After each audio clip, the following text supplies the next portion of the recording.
Hey everyone, welcome back to another maths tutorial. In this lesson, we're learning about cumulative frequency. Cumulative frequency means a running total of frequencies. As we move through a data set, it helps us understand how many data points fall below or equal to a particular value. To build a cumulative frequency table, we start with a frequency table that shows class, intervals, and their frequencies.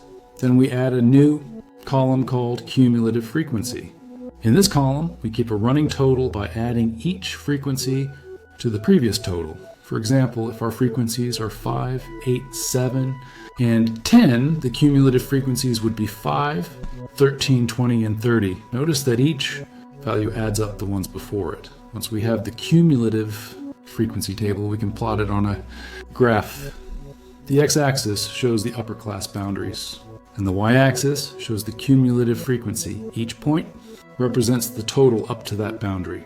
And when we join them, we get a smooth cumulative curve. We can use the cumulative frequency graph to estimate the median, quartiles, and the interquartile range. The median corresponds to the middle data value, while the lower and upper quartiles divide the data into 4 equal parts. The interquartile range shows the spread of the middle 50% of the data. To summarize, cumulative frequency helps us visualize how data builds up step by step. It's great for estimating medians and understanding data spread. Thanks for watching.